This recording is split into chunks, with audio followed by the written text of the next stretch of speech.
Online dating.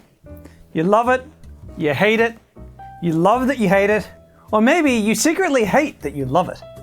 No matter what you think of it, it's likely here for the long haul.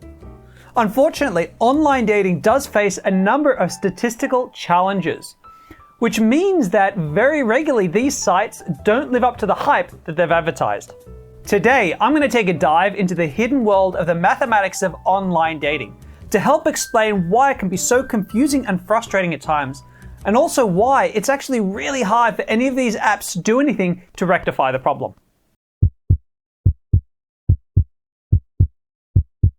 The number of men and women using online dating apps has grown exponentially over the last 10 years.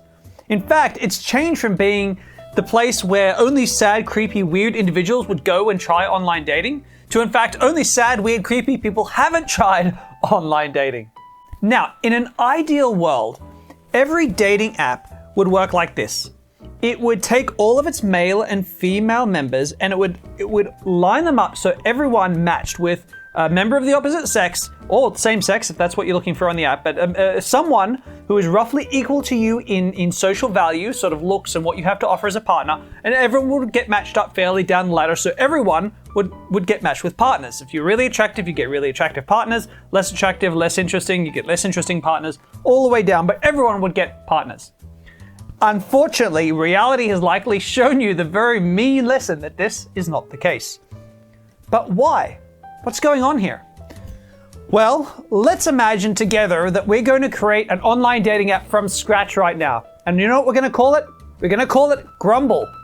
So we've created a brand new app, Grumble, and we're going to start to design how it's going to work. What's the most important thing we need to consider?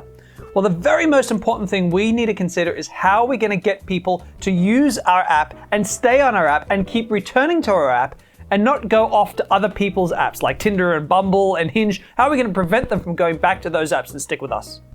Well, we need to keep them. We need to make sure this is the place that they want to be. How do we do that? Well, if you've ever been to a bar or a club or worked in a bar or club, there's a rule you probably know, and that's this. If a location has a lot of women, especially if they're attractive women, the men will go there. I don't care if you have a bar or a club that's named the Pink Fluffy Unicorn, strictly for gay men only.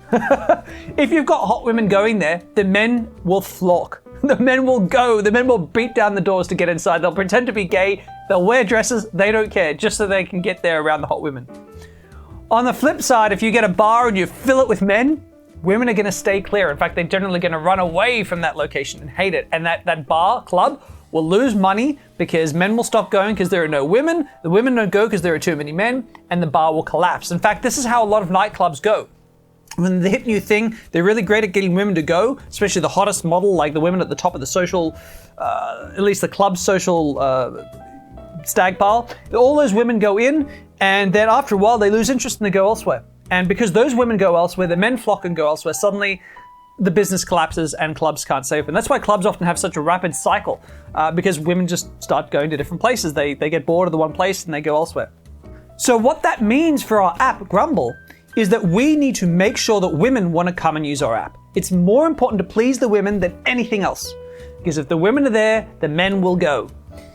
So what we need to do is make sure that our female users get matched up with the men they're most likely to like, that they're going to find the most attractive, and men that are most likely to go on dates with them. So we need to make females the pivot point to please as many women as possible, not to please as many men as possible. Because again, men will flock to where the women are, women won't flock to where the men are.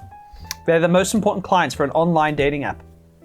Now, even if this were the case, in theory, it should work well still. You should still get the hottest women, get the hottest guys. Now, maybe I shouldn't say hot, I should say the highest value women get the highest value guys, and it kind of ranks all the way down. But there's a problem. In fact, there's a few problems. Problem number one is this.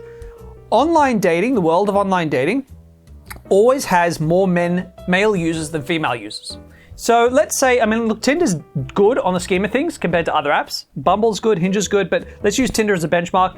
You've generally got a consistent more than 2-to-1 male to female ratio. It's more than 2-to-1 often, but not a huge amount more. So let's say 2-to-1 just to make the maths easy. So if you've got twice as many men as you do women, and you match up every man with one woman, what do you end up with? right? What do you think you end up with? Of course, you end up with the highest value man does get the highest value woman. But as you go down, the average man gets the lowest value woman who's online. So a guy who's average now gets matched with the lowest quality woman that there is. Any man below average in his perceived value gets nothing, right? That's rule number one. Got a second problem. That's this. The average man wants to sleep with more women than the average woman wants to sleep with men. The average man wants to go on more dates in an average week than the average woman wants to go on dates with the average man. So take the highest value man, the highest value woman. The highest value man, so in other words, men who can get tons of dates would probably love to sleep with about 3 or 4 women a week and do that relatively consistently.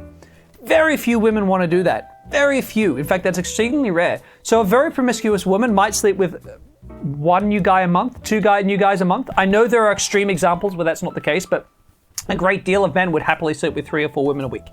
So we got a problem there, right? But let's say that men just want to sleep with twice as many women as women would want to sleep with men.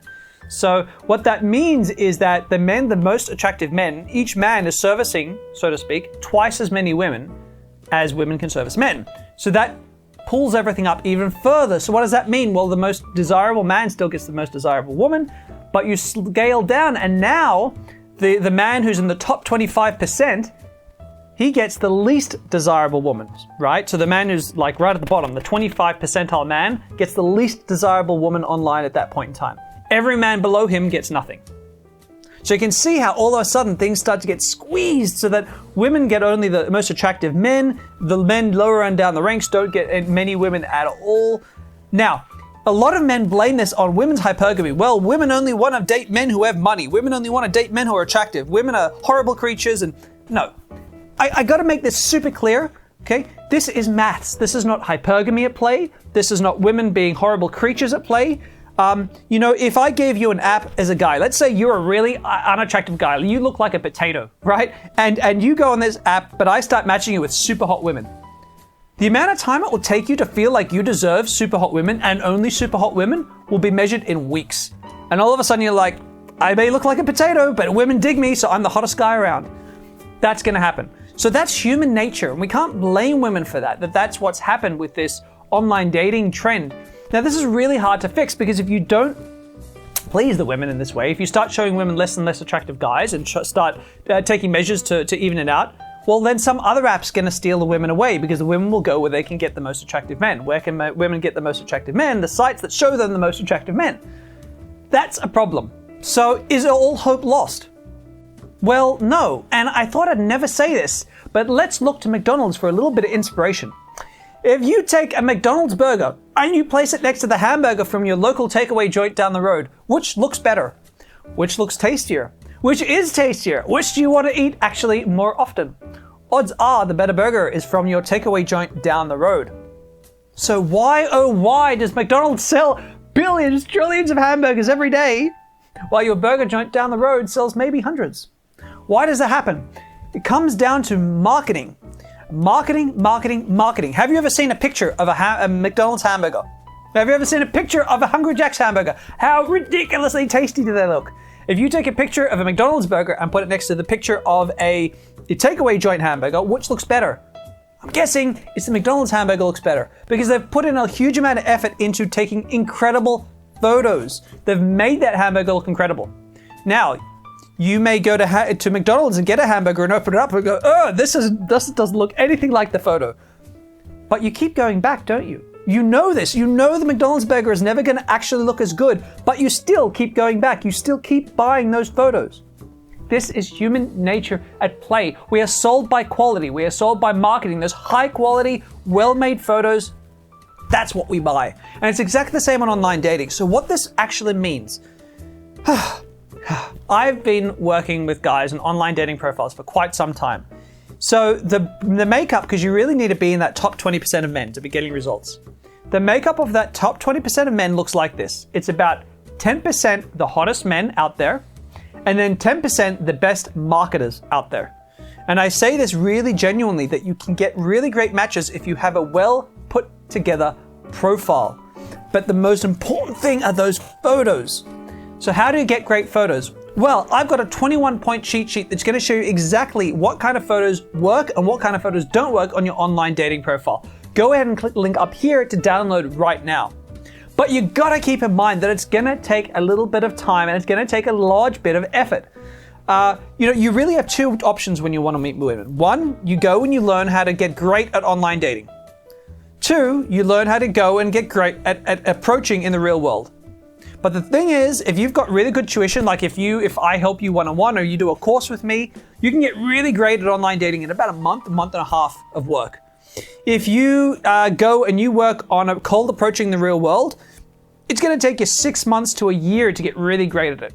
That's the truth about learning online cold approaching. And I'll tell you this right now, I think cold approaching is better.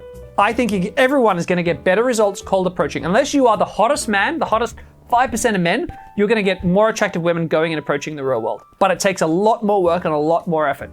Which you choose is up to you. Neither is better or worse, but you're going to have to make a choice and go with it. Because if you don't want to put any work into your dating, don't be sad when you don't get the results. How has your online dating experience been so far? Have you found any apps that seem to get better results than Tinder and Bumble and Hinge? Let me know about that in the comments below. And of course, if you like my video, don't forget to subscribe my channel and click the little bell icon so you don't miss any of my future videos. I'm Damien. Have a fantastic week. Take care.